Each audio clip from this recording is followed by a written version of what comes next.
Hi everybody. I wanted to try something a little different today. It's not one of my usual animations, but I really wanted to show you guys how I do my watercolor painting, specifically of cartoon characters. And today I'll be going over how I did this painting of Uzi from Murder Drones. Let's just jump right into it. Okay, so ignore my very messy desk, and so the first step I do is I always tape down my piece of watercolor paper to the table or the surface, or in this case, the covering of the surface that I'm working on. It leaves a nice border and makes it look a little neater to me.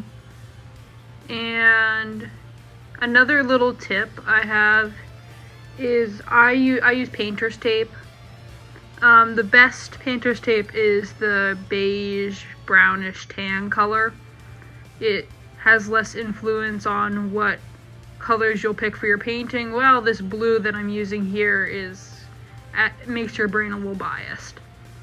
But a tip is, if you're finding that your painter's tape is ripping up the paper a lot when you remove it, because it is paper, you can find something soft or fuzzy and kind of like put the tape on and pull it off, and just do that a few times. It will make it less sticky and you can do it as much as you feel like you need. I do it maybe 5 or 6 times. After I have my paper taped down, I decided that I would mix up a few of my watercolors ahead of time just to have them ready. I just kind of warm them up with just a bit of water. And then, because I planned on doing like kind of a blotchy background, which you'll see here in a minute. It kind of got covered up. Spoiler alert, it got covered up. But nonetheless, you'll get to see how I do these blotchy backgrounds. So I take like a regular spray bottle, just full of water, and I gave it like 2 or 3 squirts, and I kept it pretty far away. I wanted a pretty big blotch. And then I began filling in with color, and I kept it super vague and just let the colors do what they wanted. I'm not going for a specific pattern with this, I'm just seeing what happens. I really wanted to keep the purple and pink from Uzi's color palette in this background, so I kind of used a magenta-y and a purple. I also added some reds and oranges, and if you get it too close together and if it's like too condensed and too bright, you can always use more water to spread it out and even it out a little.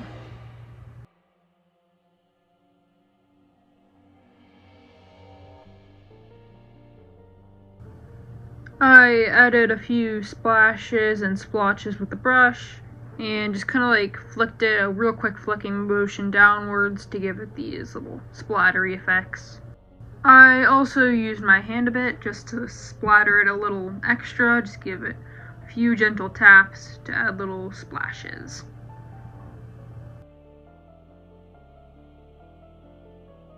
This is a classic trick that a lot of people who enjoy watercolor do. You take a little bit of salt and just sprinkle it when your painting is still wet, and when it dries, it will have a really neat effect. I then used just a blow dryer to speed up the drying process a little. If you want the best results, you can just let it air dry or dry under a fan. I found that the warm air from an air dryer can make it a little weird, but like you'll have trouble drying properly. But if you hold it a little bit farther away, it doesn't seem to be that much of a difference. Once your paint is completely dry, you can just use your hand and brush off all the extra salt, but make sure it's completely dry before you do this. And I know the salt didn't give too noticeable of an effect on this background layer. That's because I didn't use a ton of paint. I promise later in the video it will have a more obvious effect on a different part of the painting.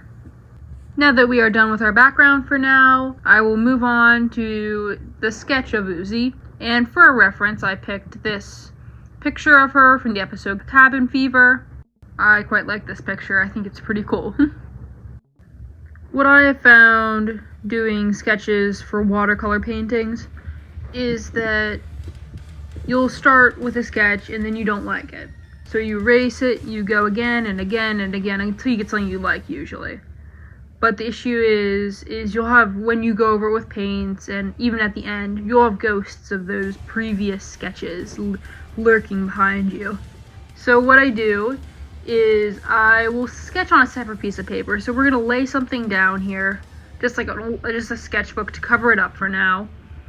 And I will just sketch on a simple piece of printer paper, and we will transfer it when we're happy onto our actual piece of watercolor paper.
Okay, now that we got a sketch that we like, I'll show you guys how I do an easy transfer from this printer paper, to the watercolor paper, and I do this with no transfer paper.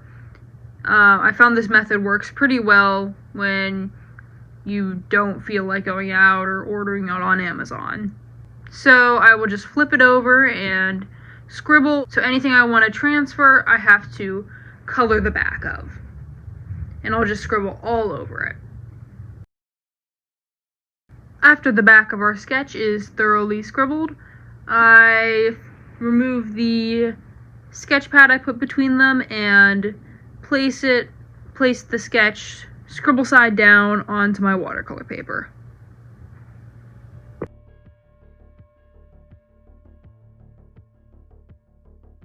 I like to tape down the sketch layer just so that it doesn't move around on me while I'm tracing over it.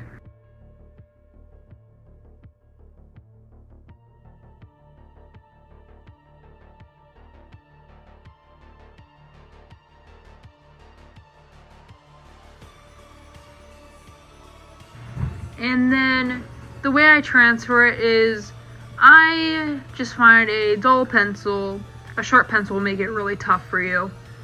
And I just trace over all of the lines that I want to be part of my watercolor painting.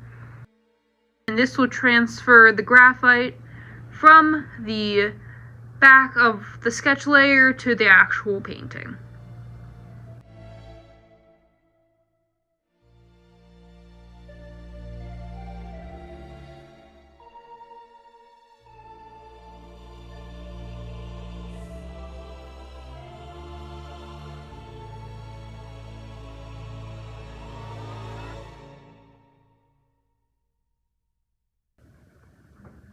You can then remove your sketch layer and throw it out if you'd like. And there you go, you have your successfully transferred sketch onto your watercolor paper. For most of my cartoon illustrations, I usually add line art. For this, I chose this Pigma graphic pen. I think it gives a very nice bold line art.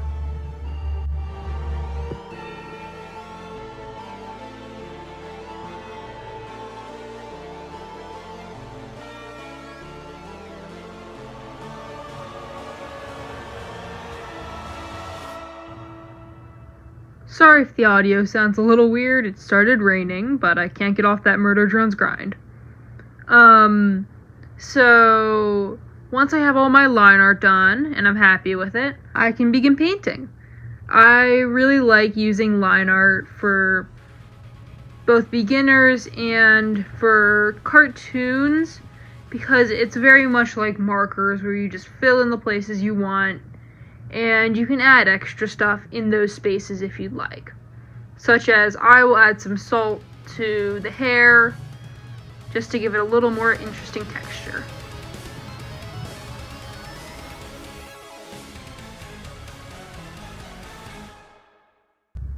Originally, I was just going to make this painting basically a screenshot redraw, but in the midst of painting, I kind of had an epiphany where I thought I could totally make her wings kind of like galaxy looking. So I began going over what I had, because I had it pretty light to begin with, and I just made it with a lot of purples and like blues and magentas, but I found that to make more galaxies more interesting, I add a little bit of colors that you wouldn't expect, like some red or some green or some light blue.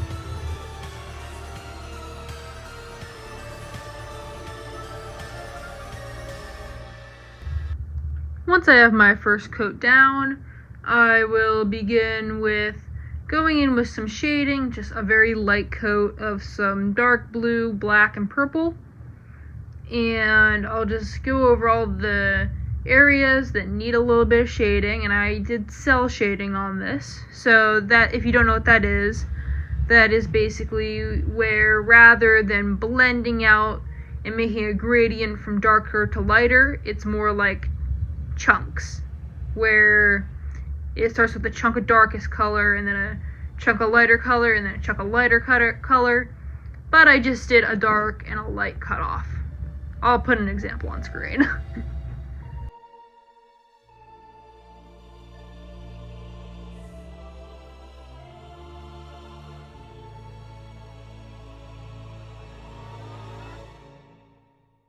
After I did my cell shading, I kind of decided that I really wanted to redo the background. I wasn't a huge fan of this just basic splatter design, so I decided I would do a forest, because in the scene she's at the edge of the forest and they all see her as a big monster. So I thought I'd add the trees in the background and do some grass. I like to keep my backgrounds very simple and lineless, just to make the main subject stand out. I kept it overall pretty dull, darker colors to match with the tone of the show and of this scene in particular. Now that we're pretty much done with all of our painting, I added a few little highlights with a good gel pen. You can order some really good ones off Amazon. It's best to look at reviews, otherwise I've ended up with a fair few that just aren't very bright or vibrant or just dry and dull out. But if you look on Amazon and keep an eye out for good reviews from other artists, you should be able to find a good one pretty easily.